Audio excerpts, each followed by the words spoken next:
Wassalawatu wassalamu ala rasulina Muhammad sallallahu alaihi wasallam wa ala alihi wa ashabihi faman tabi'ahum bi ihsani ila yaumiddin.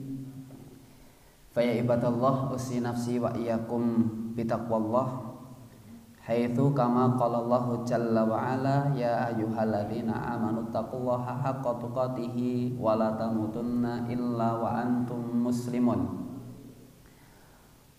Wa qala ta'ala ya ayyuhalladzina amanu kutiba alaikumus siyamu kama kutiba alal ladzina min qablikum la'allakum tattaqun. Para rawuh jamaah rahimakumullah, alhamdulillahirabbil alamin. Pagi hari ini kita bisa kembali diberi kesempatan, diberi rezeki oleh Allah Subhanahu wa taala. Kita bisa melaksanakan sholat subuh dengan berjamaah. Semalam kita bisa melaksanakan sholat tarawih dan masih diberi kesempatan, alhamdulillah sampai hari ini kita untuk terus beramal soleh. Mudah-mudahan apa yang kita lakukan itu dicatat oleh Allah Subhanahu wa taala sebagai amal kebaikan bagi kita semuanya. Bapak Ibu rahimakumullah, kita kemarin sudah sampai kepada tema tentang tawasul dengan amal, dan itu diperbolehkan. Kapan-kapan kita akan lebih memperdalam tentang tiga tawasul. Tawasul yang masyru', tawasul yang boleh, tawasul yang bid'ah, ada pula tawasul yang sampai kepada perkara yang diharamkan oleh Allah Subhanahu wa taala. Namun tema pada pagi hari ini kita sudah masuk kepada subtema yang berikutnya, yaitu kaitannya dengan masalah taubat. Masalah taubat.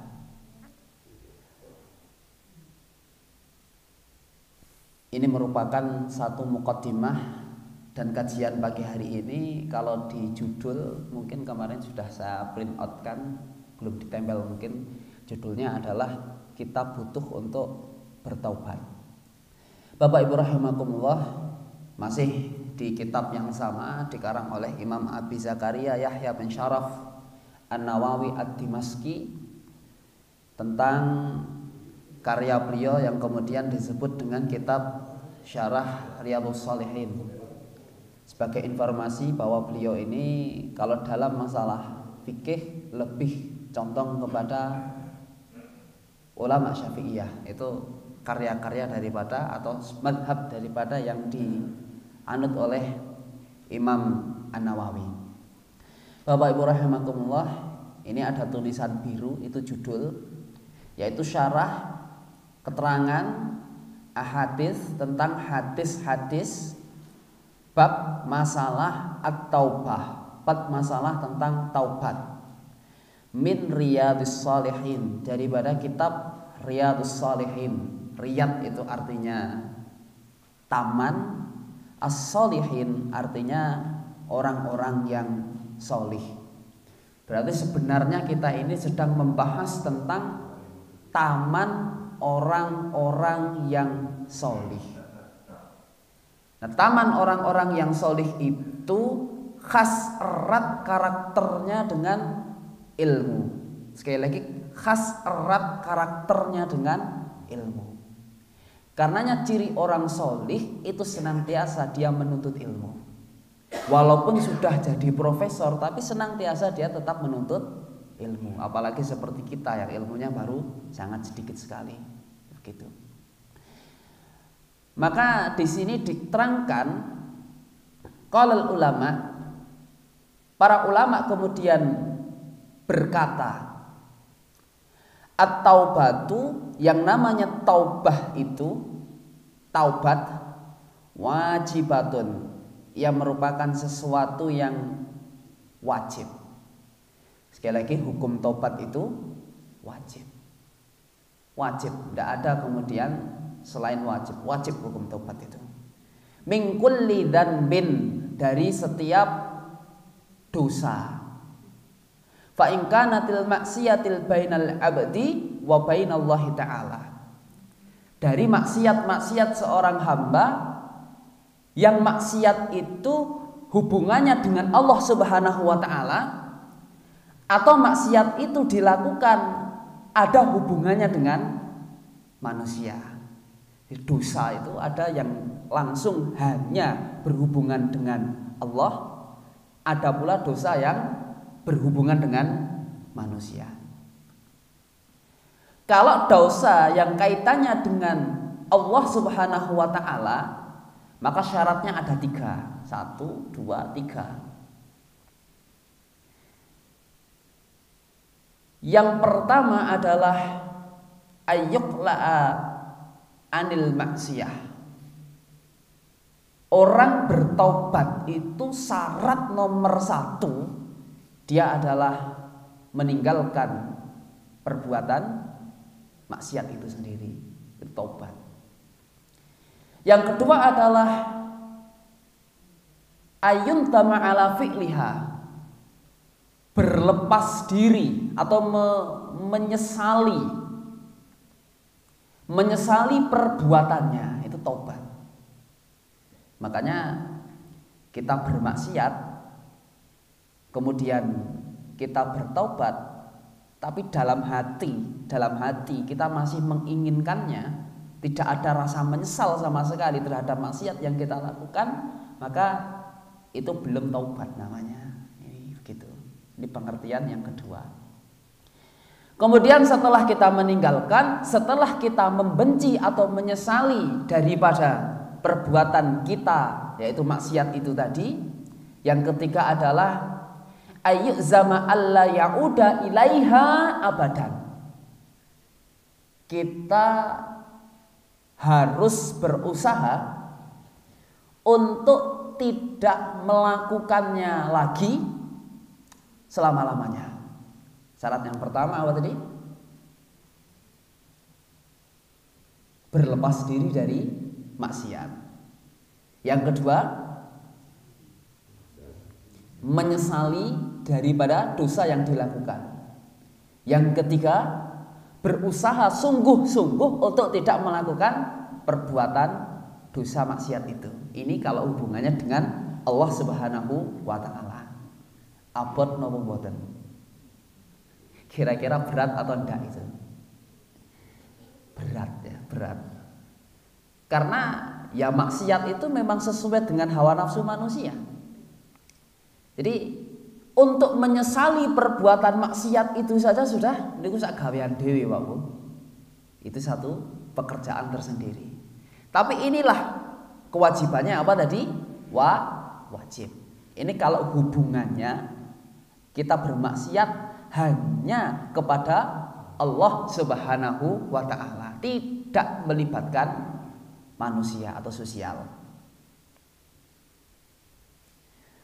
Wa in kanatil maksiatu tata'allaqu bi adami.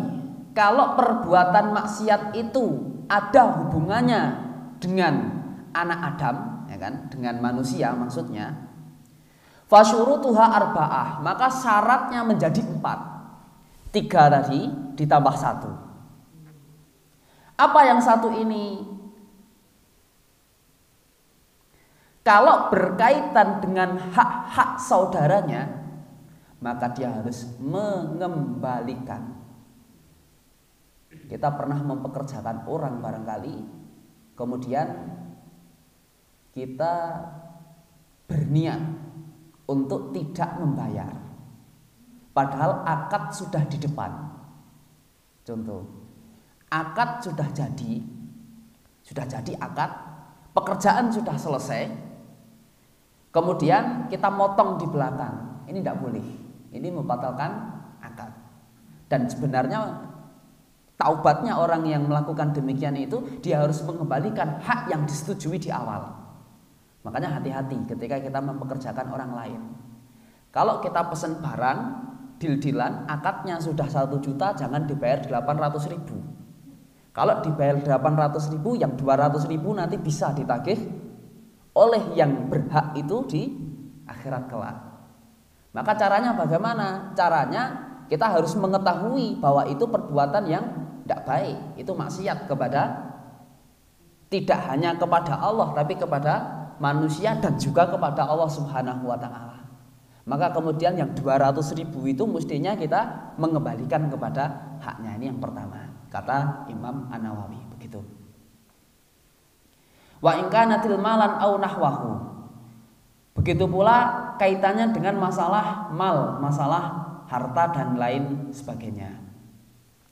Begitu pula kaitannya dengan masalah hukum-hukum had, hukum-hukum yang diatur di dalam Al-Quran, seperti misalnya pembunuhan dan lain sebagainya. Ini kasus-kasus yang besar.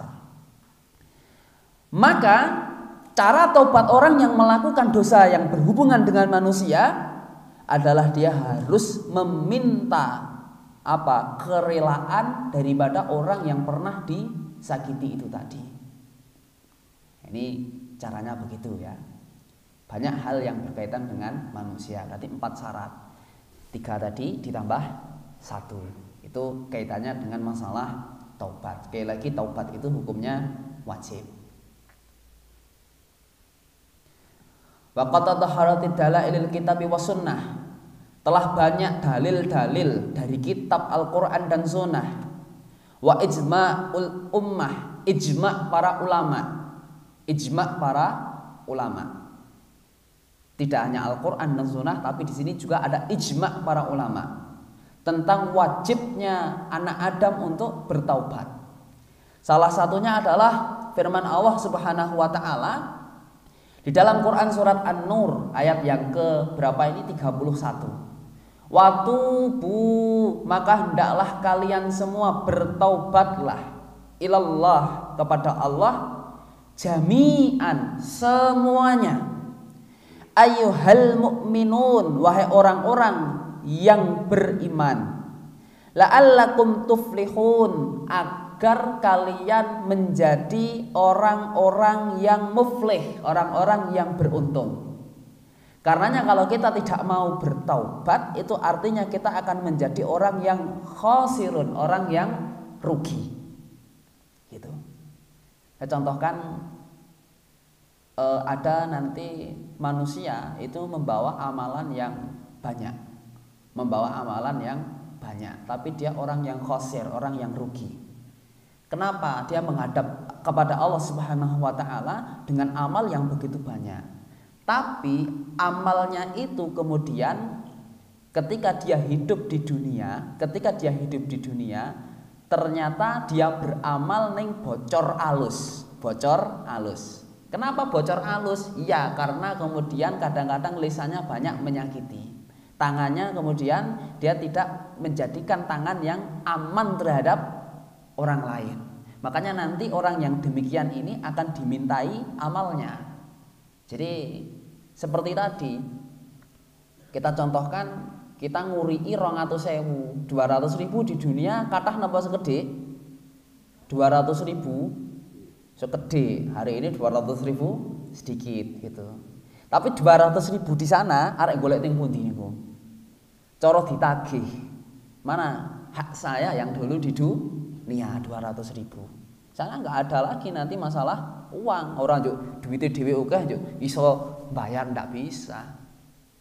Yaumala bai'un fihi wala khullah, tidak ada hari jual beli lagi. Dengan apa kita membayar? Dengan amal yang kita punya. Oh samang duwe amal poso to, gorene kayak aku, hilang dia amal puasanya. Kamu punya amal jamaah bawa sini ya, habis nanti. Kalau sudah habis, ya gimana lagi? Gitu. Bekalnya sudah habis. Maka hati-hati ketika kita bermaksiat kepada, artinya yang ada hubungannya dengan masalah sosial begitu. An-Nur 31. Hud ayat 3, wa anistaghfiru rabbakum summa tubu ilaih, hendaklah kamu beristighfar terhadap Tuhanmu, summa tubu ilaih, kemudian kamu bertaubat kepadanya. At-Tahrim ayat 8, ya ayyuhalladzina amanu, wahai orang-orang yang beriman, tubu ilallahi taubatan nasuha, hendaklah kamu bertaubat kepada Allah dengan taubat yang nasuha. Ini perintah daripada dalil Al-Qur'an ya. Sekarang pengertiannya. Yang namanya taubah itu adalah ya bahasa kita taubah, tapi secara istilah, secara syar'an yang namanya taubah itu adalah ar-ruju'u min maksiatillahi ta'ala ila ta'atihi. Yang namanya taubat itu rujuk. Rujuk itu artinya kembali. Kembali dari apa? Kembali dari perbuatan maksiat kepada perbuatan ketaatan. Itu yang namanya taubat. Dan Rasul Shallallahu Alaihi Wasallam itu sudah menggambarkan kepada kita bahwa likulli ibni Adam itu khotta. Semua anak keturunan Adam itu khotta. Khotta itu pakai sighah mubalaghah. Artinya yang banyak melakukan kesalahan. Anak Adam itu yang banyak melakukan kesalahan. Wa khairul khatta'in at-tawwabin, dan sebaik-baik orang yang melakukan kesalahan adalah orang-orang yang mau bertaubat. Itu sudah dinaskan oleh Rasulullah Sallallahu Alaihi Wasallam. Bahkan nanti di hadis berikutnya kita akan membacakan hadis, kita akan membahas Nabi Sallallahu Alaihi Wasallam itu dalam satu hari tidak kurang beliau beristighfar kepada Allah Subhanahu Wa Taala berapa kali? Mi'ata marrah, 100 kali. Itu Nabi. Nabi yang dosanya sudah diampuni baik yang sebelum maupun sesudah masih membutuhkan istighfar 100 kali minimal dalam seharinya, apalagi kita gitu ya. Ini. Jadi rujuk daripada maksiat, kita meninggalkan maksiat kepada ketaatan, itu makna taubat secara syarat, secara syar'an begitu.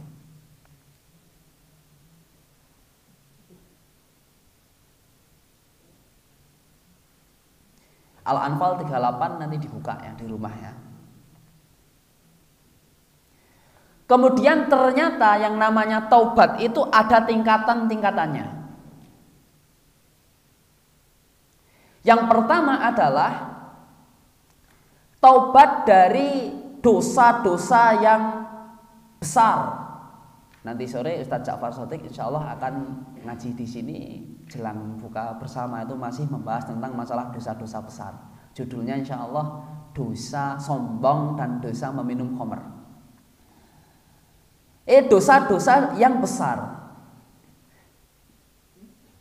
Kemudian yang berikutnya adalah dosa-dosa yang kecil. Dan semua manusia wajib hukumnya untuk bertaubat, baik dosa-dosa yang besar maupun dosa-dosa yang kecil. Bapak Ibu rahimakumullah,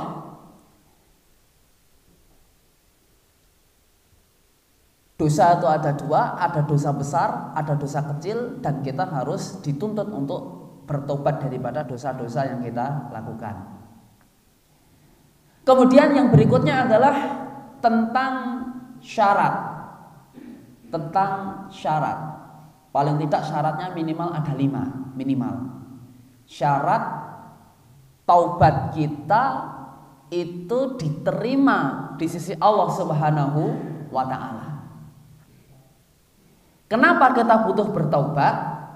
Karena ketika kita meninggal dunia dalam keadaan kita belum bertaubat, maka itu bisa dimungkinkan kita akan dimampirkan. Orang-orang yang demikian akan dimampirkan dulu, dimasukkan dulu ke dalam neraka, dicuci habis dosa-dosanya itu yang belum ditaubati itu, kemudian baru dia dimasukkan ke dalam surga. Dan nanti ada dosa yang abadi, dosa yang tidak mungkin orang kemudian bisa keluar daripada dosa-dosa itu. Baik, syarat yang pertama Bapak Ibu rahimakumullah, ketika taubat kita mau diterima di sisi Allah Subhanahu wa Ta'ala, yang pertama adalah al-ikhlasu lillah, tobat yang kita lakukan itu harus tobat yang ikhlas krono Allah Subhanahu wa ta'ala.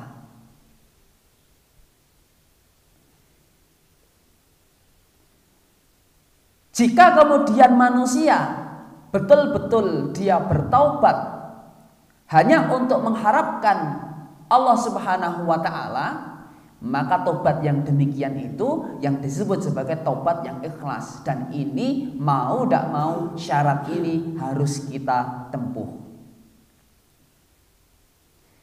Bukan kemudian tobat la yaksutu bidzalika mara'atun nas. Bukan kemudian tobat yang dilakukan itu adalah tobat yang menginginkan ri'a. Ri'a itu apa? Dilihat. An-nas, dilihat manusia. Berarti kalau begitu ada orang yang berbuat banyak dosa, motivasi meninggalkan kemaksiatan itu adalah semata-mata supaya dilihat oleh orang lain. Contohnya apa? Orang tidak pernah sholat misalnya, kemudian dia melakukan sholat, seakan-akan dia bertobat dari yang tidak sholat kemudian menjadi sholat. Tapi motivasinya itu bukan semata-mata karena Allah Subhanahu wa ta'ala. Jebulane napa niku isin didelok tanggane, ndak darani ora Islam. Nah, begitu. Ada yang seperti itu. Kalau kita ndak, insya Allah kalau kita ndak. Atau kemudian untuk wataqarrabu ilaihim, untuk mendekatkan kepada manusia. Kadang ngarek ngepek anake wong njuk nglakoni yang tadinya banyak berbuat maksiat ditinggalkan. Wah, aku arek ngepek kae ora nganu, ndak napa? Ndak dia melihat kemaksiatan ndak ora oleh. Aku arek meninggalkan kemaksiatan ini ben oleh itu. Bukan seperti itu bukan tobat. Dan bukan pula kemudian tobat itu dia berhenti dari meninggalkan sesuatu karena aturan pemerintah, meninggalkan minum-minuman keras karena takut nek di ciduk, meninggalkan narkoba karena keweden nek di ciduk. Ini bukan taubat. Taubat syaratnya adalah ikhlas, semata-mata dia harus meninggalkan perbuatan maksiat karena Allah Subhanahu wa ta'ala. Syarat ingkang nomor setunggal.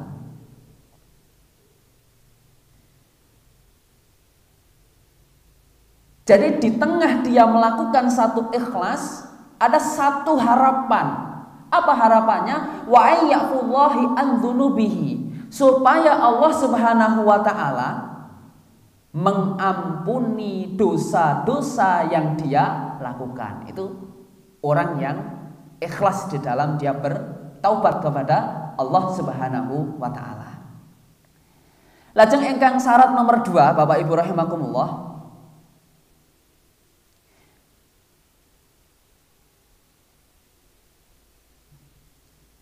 yaitu an-nidamu ala ma fa'ala minal maksiyah. Betul-betul tobatnya itu semata-mata kemudian dia tinggalkan memang karena dia kemudian ingin meninggalkan maksiat itu, bukan kemudian ada motivasi yang lainnya, bukan karena keadaan yang lainnya. Ini yang kedua. Jadi betul-betul ditinggalkan itu karena memang semata-mata dia ingin berlepas diri dari kemaksiatan yang dia lakukan. Karena nanti akan ada orang yang meninggalkan itu karena keadaan. Biasanya ngebosi maksiat, juk orang ngebosi mergo duwite entek. Itu ada yang seperti itu. Syarat yang kedua, betul-betul dia menjaga diri, berlepas diri dari kemaksiatan. Hampir sama dengan syarat yang tadi ya. Kemudian syarat yang ketiga,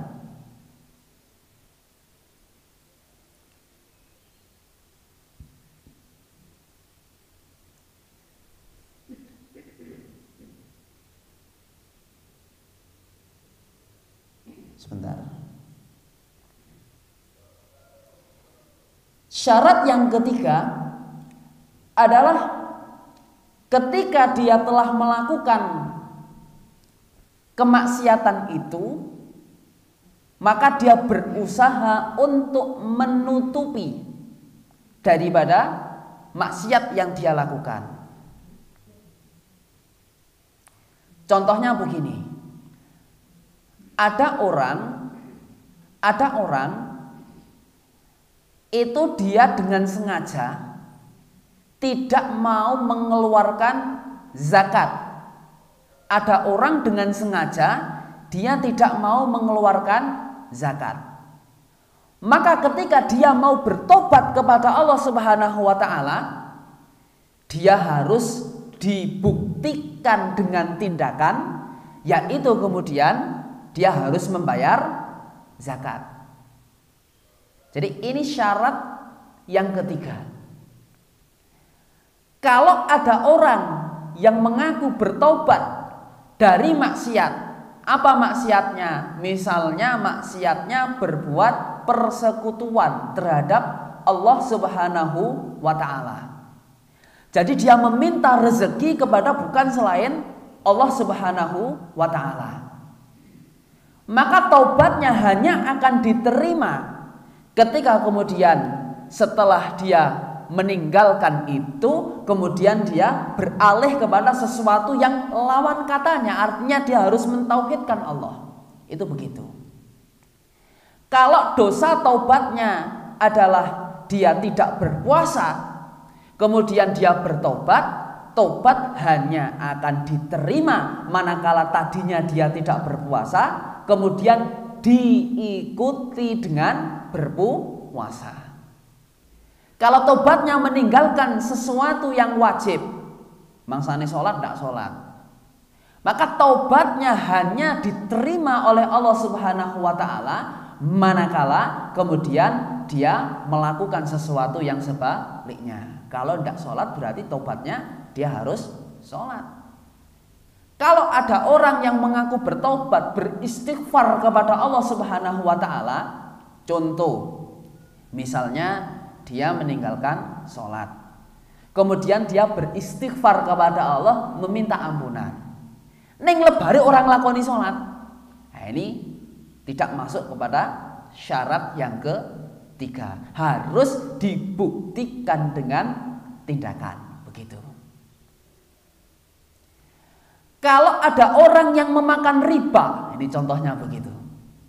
Wa idza kanat man akala riba, kalau ada orang yang memakan harta dengan cara yang riba, kemudian dia bertaubat kepada Allah Subhanahu wa taala, fal wajibu ayyatakhallasu minar riba fauran, maka kemudian dia harus meninggalkan riba. Begitu. Kalau ada orang yang bertaubat karena sering curang di dalam timbangan, maka taubat hanya akan bisa diterima ketika kemudian dia tidak lagi curang di dalam masalah timbangan. Begitu ya. Ini dan seterusnya dan seterusnya.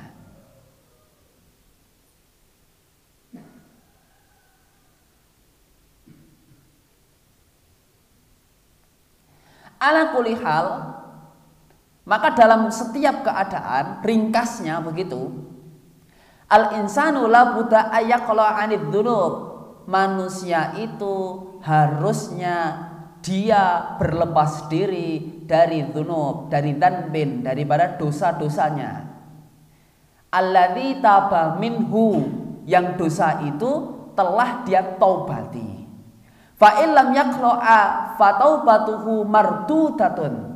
Kalau ada orang yang sudah mengaku bertaubat atau dia sudah berikrar untuk bertaubat kepada Allah Subhanahu wa taala, tapi tidak meninggalkan perbuatan maksiatnya itu, maka fataubatuhu mardudatun, taubatnya tertolak di sisi Allah Subhanahu wa taala, la tanfa'u indallahi azza wa jalla, dan tidak akan memiliki manfaat sedikit pun di sisi Allah Subhanahu wa taala. Ini kata beliau dalam kitab ini. Baik. Bapak Ibu rahimakumullah, ini juga ada hadis kaitannya dengan masalah taubat. Kullu ummati, kata Nabi Shallallahu Alaihi Wasallam, setiap umatku itu mu'afa. Insya Allah kalau dia bertaubat dengan sungguh-sungguh, maka mu'afa, dia akan mendapatkan ampunan.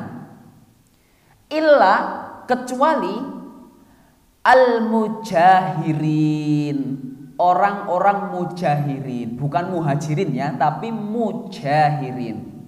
Apa ini orang-orang mujahirin ini? Orang-orang yang berbangga dengan maksiat. Sebagaimana disebutkan kama ja'a fil hadits, ya kan? Sebagaimana disebutkan dalam sebuah hadis. Sesungguhnya ayya'malar rajulu bil laili amalan. Ada seseorang yang mengamalkan satu perbuatan maksiat di malam hari. Thumma yusbihu, kemudian datang waktu subuh, malam bermaksiat, datang waktu subuh. Wa qad satarahullah, dan Allah menutupi maksiat yang dilakukan di waktu malam itu. Enggak ada orang yang tahu. Orang berbuat maksiat, enggak ada orang yang tahu. Kenapa? Karena Allah menutupi maksiat yang dilakukannya itu. Malah di siang harinya atau di pagi harinya, fayaqulu, ya fulan, wahai saudaraku, wahai mas, mbak, amil tu barihah kada wa kada ila akhirihi. Dia malah dengan bangganya bercerita kepada orang lain, dia melakukan kemaksiatan begini. Ini masuk dalam konteks hadis apa ini? Orang yang dikhawatirkan atau dosa-dosanya itu tidak diampuni. Bengi tuku nopo? Tuku togel misalnya begitu kan. Lebare cerita-cerita itu. Wah, aku ya ini khawatir ini orang yang demikian ini masuk dalam konteks seperti itu. Malam dia melakukan maksiat, pagi hari dia bercerita kepada kawan-kawannya dalam keadaan bangga, senang dia berbuat maksiat. Padahal Allah sudah menutupi maksiatannya itu. Begitu. Ini hadis begitu. Kemudian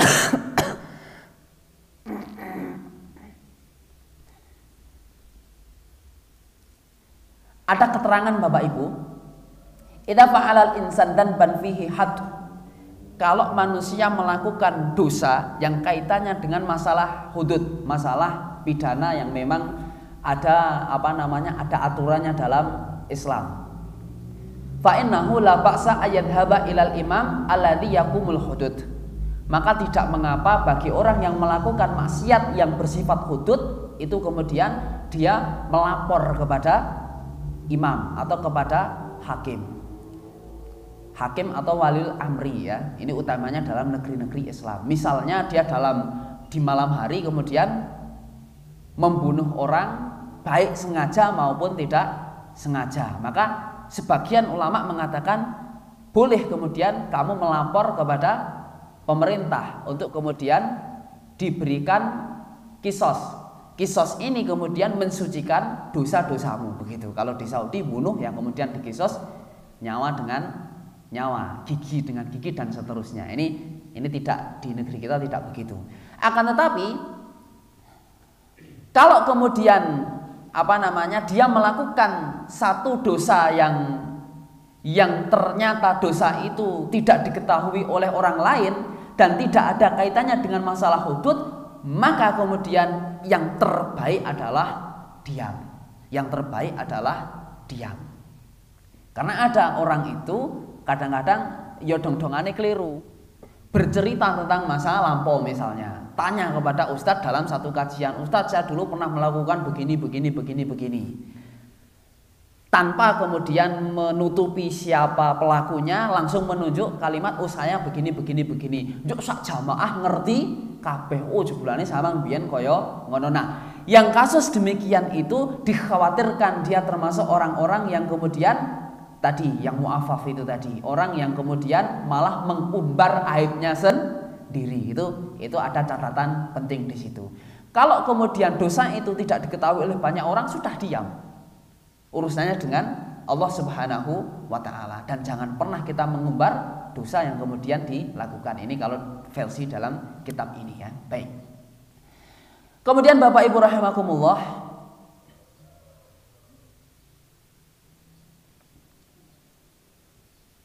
sudah mepet ya waktunya ya. Baik.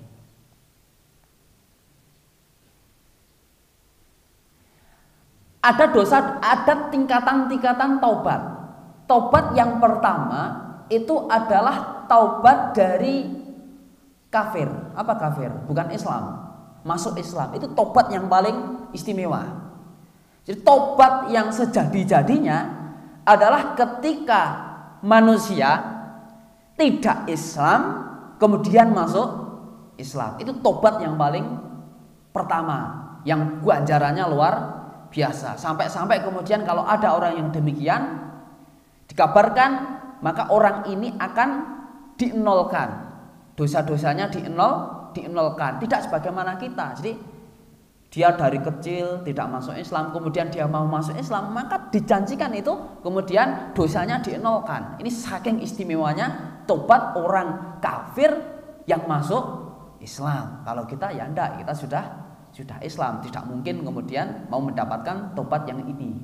Kemudian tobatnya seorang pelaku dari dosa-dosa besar, baru kemudian tobatnya yang ketiga adalah tingkatan tobat orang yang melakukan dosa-dosa kecil. Itu tingkatan-tingkatan taubat. At-Taubah Al-Baqarah 194. Ini tadi masalah kisos, nanti dibaca sendiri deh.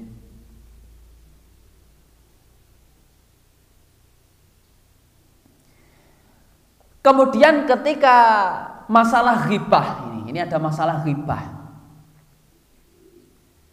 Ghibah itu tobatnya adalah dengan kita meminta istighlal, meminta kehalalan terhadap orang yang kita ghibahi.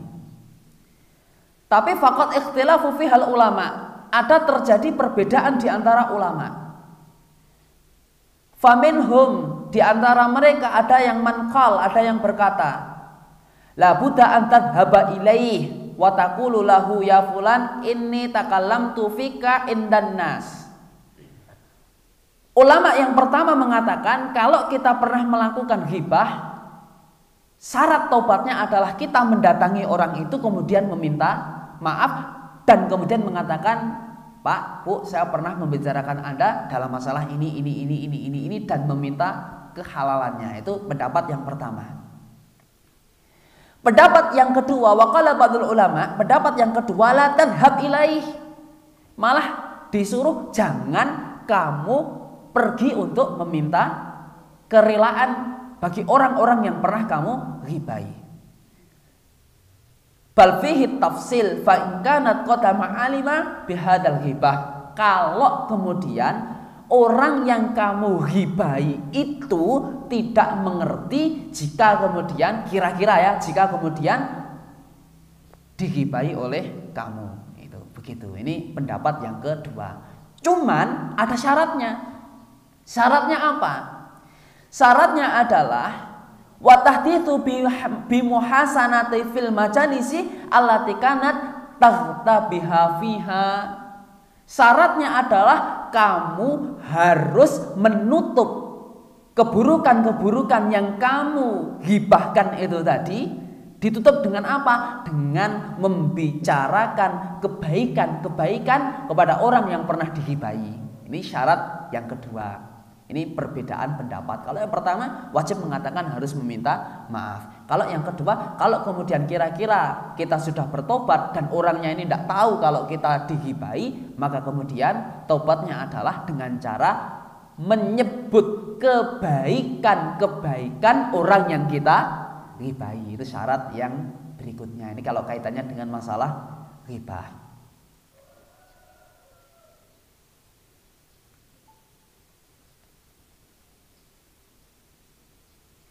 Kemudian terjadi perbedaan pendapat. Saya bacakan secara ringkas. Ada orang itu minum khamr. Kemudian dia bertobat dari minum khamr. Selesai, mari sing ngombe. Ning dia terjerumus ke dalam dosa yang lainnya. Setelah minum khamr mari, malah jadi ganti judi misalnya. Nah, ini terjadi perbedaan. Ada para ulama mengatakan tobatnya yang minum khamr itu tidak diterima. Kenapa tidak diterima? Karena dia terjatuh dalam satu maksiat menuju maksiat yang lainnya. Ini pendapat yang pertama. Kemudian pendapat yang kedua,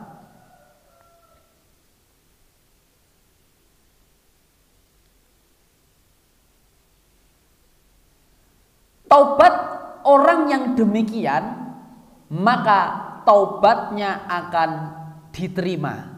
Jadi taubatnya minum khamr itu diterima, tapi taubatnya yang judi ini menjadi dosa sendiri yang kemudian dia harus bertobat karena kemudian dia berjudi. Itu seperti itu. Ada orang bertobat dari makan riba, tapi kemudian dia terjatuh dalam dosa yang lainnya. Makan ribanya ini diterima oleh Allah Subhanahu wa taala, tapi dosa yang lainnya kemudian dia akan menjadi kewajiban lagi untuk bertobat. Ini pendapat yang pertama, pendapat yang kedua. Ala kulli hal, maka kalau dalam kitab ini saya baca yang paling kuat adalah pendapat yang kedua.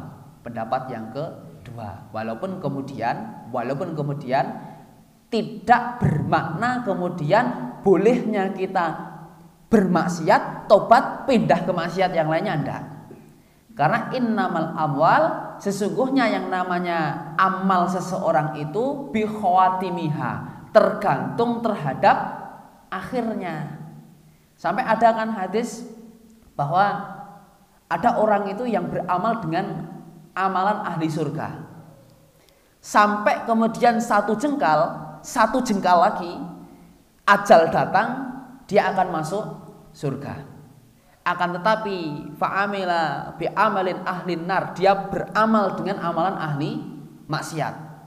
Lalu kemudian malaikat maut datang dalam keadaan dia bermaksiat, maka mestinya dia langsung masuk ke dalam surga, dia dimampirkan dulu ke dalam neraka. Ini kan khawatir, kita nggak tahu kapan ajal kita akan berakhir. Itu hadis keterangannya begitu.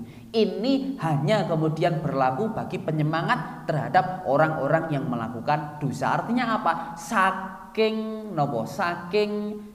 luar biasanya Allah Subhanahu wa taala di dalam kasih sayangnya terhadap manusia.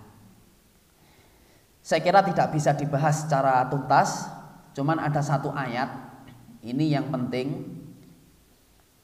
Baik, Arabnya tidak usah kita baca, langsung terjemahannya saja. Dilihat. Dan katakanlah kepada para perempuan yang beriman, ini ibu-ibu perhatikan, agar mereka menjaga pandangannya. Aslinya ayat ini sebelumnya dimulai dengan dan perintahkan kepada laki-laki untuk menjaga pandangannya. Baru kemudian ayat ini. Tapi laki-lakinya bapak-bapak besok. Saya ingin menang sih, ini kita bahas ibu-ibu dulu ya. Baik. Agar mereka menjaga pandangannya dan memelihara kemaluannya, dan janganlah ini menampakkan, ini aurat ya, kalau di sini aurat, kecuali yang biasa terlihat.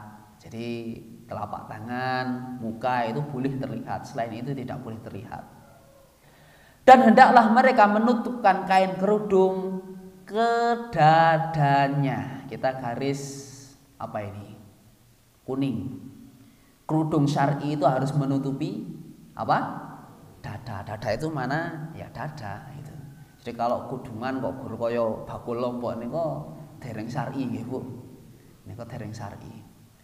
Dan janganlah menampakkan perhiasannya kecuali pada suami-suami mereka, aurat ya.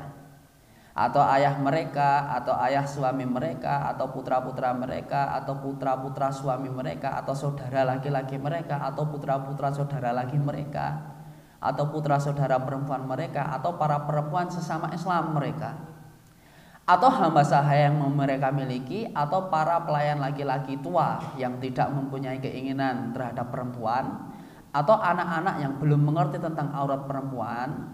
Dan ini yang ingin saya garis bawahi. Apa ini? Merah.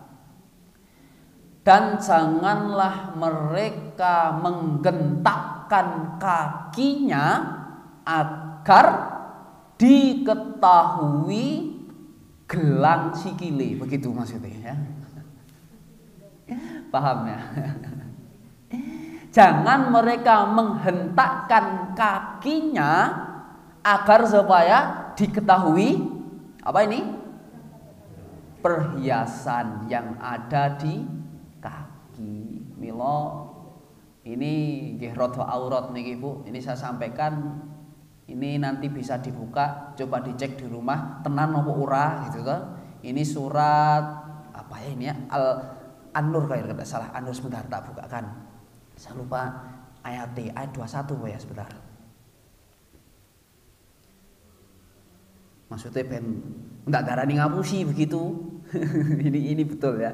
Ini ayat Al-Qur'an. Ini surat An-Nur 31 betul. An-Nur ayat 31. An-Nur itu surat yang ke-24 begitu. Ini memang agak aurat, agak berat kita sampaikan. Perempuan itu jangan pakai gelang kaki nyuwun sewu nggih. Jangan pakai gelang kaki. Dan ada dan di sini secara apa namanya? Secara keseluruhan jangan menampakkan perhiasan itu. Ada yang menafsirkan nyuwun sewu ini ya kalau pakai perhiasan secukupnya itu silahkan, tapi kalau sampai nang dalan kok ngasih 5 kilo di beto kabeh emang bedeng maksudnya ya, 5 kilo kiwa tengen tambah sikile sak kilo sing mriki sak on gitu, mungkin lehernya sih seperempat gram gitu. Nah ini kan terlalu berlebihan. Silahkan Pak, ini bukan berarti panjenengan tidak boleh memakai perhiasan, tapi ya itu karena terus terang ini menurut laki-laki loh ya Pak, jenengan nek mirsani ibu-ibu sing gelangi pirang-pirangnya apa yang difikirkan kira-kira pripun Mbah De, Mbah No urus sing gelangi malah wah gitu kan, artinya marwahnya malah jadi hilang. Kalau menurut saya loh ya, saya tidak tahu kalau menurut yang lainnya rono sing gelangi pirang donge nek siji loro tok mungkin ketok elegan, ketok wah apik gitu. Nek nguasek muni sing ora karuan malah dibatin totok iki. Wah, itu ini perlu kita sampaikan. Ini juga kemudian ayat-ayat tentang masalah taubat begitu. Karena diakhiri dengan watubu ilallahi jami'an ayyuhal mu'minuna la'allakum tuflihun. Maka bertaubatlah kamu wahai orang-orang yang beriman supaya kamu la'allakum tuflihun, supaya kamu menjadi orang-orang yang beruntung. Makanya kalau setelah ini isih ana sing nganggo sing nganu ora karuan itu, nah kembalinya la'allakum tuflihun, supaya kalian beruntung malah dadi ora beruntung, minimal dibatin tanggane kan begitu gitu. Ini kalau aturan secara syar'i begitu. Jadi memakai gelang kaki supaya dihentakkan, diketokke kaya sikil jaran kepang itu kan kerincing gitu toh. Itu juga tidak seperti itu ya.